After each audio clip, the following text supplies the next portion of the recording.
Hi viewers, today I am going to discuss the Turing machines and undecidability. So in the last classes we have completed the push down automatas. In this class we are going to discuss Turing machines and all the terminologies in Turing machines. Let us come to the topic Turing machines. First of all, this Turing machines is invented by Alan Turing in 1936. We all know the Turing machines are discussed in the Chomsky hierarchy. So, type 0 grammars are generated by recursively enumerable languages, and these recursively enumerable languages are accepted by the Turing machines. Grammar is going to generated languages, and languages are accepted by the machines. Actually, these Turing machines are designed to accept recursively enumerable languages. In type 0 grammar, the production rules are in the format of C. There is no restriction here. So, in the left hand side of the production rule should be left context non-terminal followed by right context, which tends to string of terminals or non-terminals or both. So which means you know very well about non-terminals are represented with capital letters, terminals are represented with small letters. So the combination of terminals and non-terminals should be represented at the right hand side of the production. So this is a general production rule. In type 0 grammar is a phase structure grammar without any restriction. So here all the grammars are type 0 grammars. Why? Because the all regular languages are context free languages. All regular languages and context free languages are context sensitive languages. So all these three languages are recursively enumerable languages. See here, this is the diagram represents. So all regular languages are context free, all context free languages are context sensitive. All these three languages are recursively enumerable languages. So that all grammars so are type 0 grammars. All languages are recursively enumerable languages. So here REL is a formal language for which there exists a Turing machine which will enumerate all valid strings of the language. So here we have some terminologies. Let us see all the terminologies in the Turing machine. Those are recursive languages, recursively enumerable languages, decidable languages, partially decidable languages, undecidable languages. So while coming to the first recursive languages, a language L is said to be recursive if there exists a Turing machine which accepts all the strings in L and rejects all the strings not in L. So the Turing machine will halt every time and gives an answer accepted or rejected for each and every string input. So in the finite automata, whenever you give a string, it starts from initial and reaches to final state, then it is accepted. In push down automata, whenever you give a string, it empties the stack or by the reaching of a final state, it is a push down automata accepts. Next, here in the recursive languages, the Turing machine will halt. So every time, so when the string is accepts or rejects, for both the situation of a string, whether the string is accepted, the Turing machine will halt. Whether the string is rejected from the language, then it is a then the Turing machine will halt. So both the cases will happens here. Next one is recursively enumerable language. So here a language is said to be recursively enumerable if there exists a Turing machine. Here also we have a Turing machine. Here also we have a Turing machine. Here which will accepts for all the input strings which are in L. But in this case may or may not halt for all input strings which are not in L. See the difference here. In recursive language, if the string is accepted or rejected, the Turing machine will halt. Here, in recursively enumerable language, the Turing machine will accept the string, then only it halts. For other rejection of a string, the Turing machine will not halt. Next one is decidable languages. What is a decidable language? What is the undecidable language? On the differences between these two things we'll discuss now. Now, a decidable language. So, a problem is a decidable if we can construct a Turing machine which will halt in finite amount of time for every input and gives answer as yes or no. So, see again. So, for example, when I ask a question, you can reply me as I know or not, I don't know, likewise. So, if you know the answer, you can tell the answer, or otherwise you can't. So, there is a both possibilities, either yes or no. Here also, the Turing machine will halt in finite amount of times for every input and gives answer as yes or no. For decidable problems, there are many algorithms to determine the answer for a given input. Next one is partially decidable languages. Partially decidable languages are recursively enumerable languages.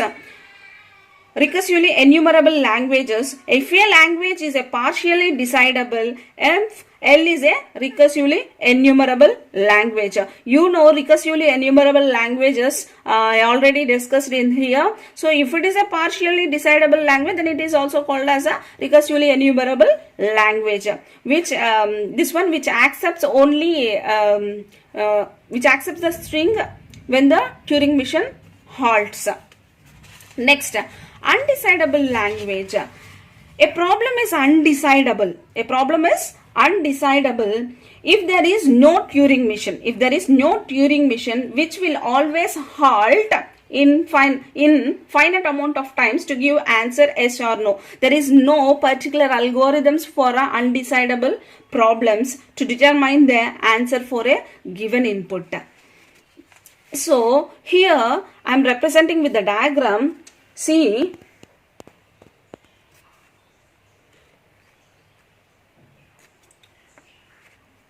here, this one represents the Turing machine always halts. Turing machine always halts, which is a recursive language. So, we can call that one is a decidable language. Next, this portion is a Turing machine may or may not halt. So this is a partially decidable, or we can say partially decidable languages is also called as semi-decidable. Semi-decidable languages. And this portion, the Turing machine cannot be decidable. So, these languages are undecidable languages. See, these three things: decidable languages, partially decidable languages, undecidable languages. So, this is the representation. So, this is the Turing machine always halts. Those are decidable languages. These are all the Turing machines cannot be decidable. Those comes under undecidable languages. Then this part, some may or may not halt. Here the Turing machine does not halt. We can call it as a semi-decidable languages. I can explain all those things in a simple way. See here the entire description. So recursive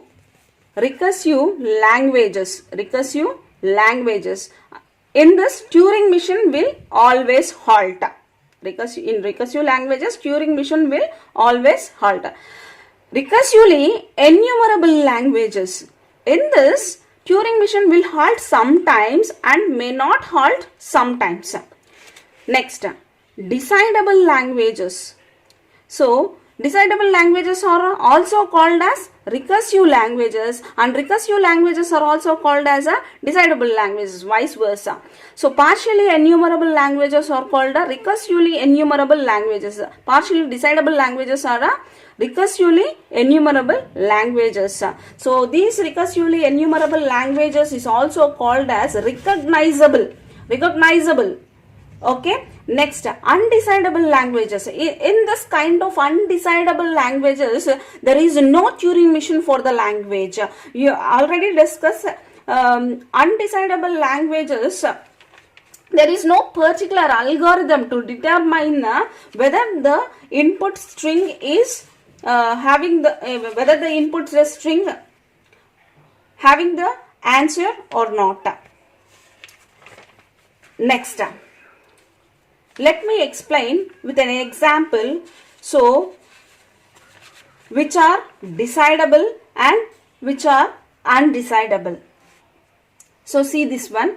Which of the following are undecidable or decidable? Here, first one, G is a context-free grammar. Is L of G is equal to 5? See, the question in the first one is whether a context-free language is empty or not. This is decidable. In the second one, G is a context-free grammar. Is L of G is equal to sigma power star. In this second one, context-free grammar will generate all possible strings. Epsilon power star sigma power star indicates all possible strings. Now, coming to the third. So, M is a Turing machine. Is L of M regular? So, this point, whether this language generated the Turing machine is regular. Next, is undecidable. So, here also a set of strings, possible strings are generated by this context-free grammar is also a undecidable language. Next, fourth option is A is a deterministic finite automata and N is a non-deterministic finite automata. Is L of A is equal to L of N. We have many procedures we have come across, conversions. NFA is going to convert it into it's an equivalent deterministic finite automata. With this we can also judge this L of A is equal to L of N. Hence this point is also a decidable. This option is a decidable. From these four, 1 and 4 are decidable. 2 and 3 are undecidable. So, in 1 we can tell it is either equivalent to empty or not. Here we can say that L of A is equivalent to L of N. Yes.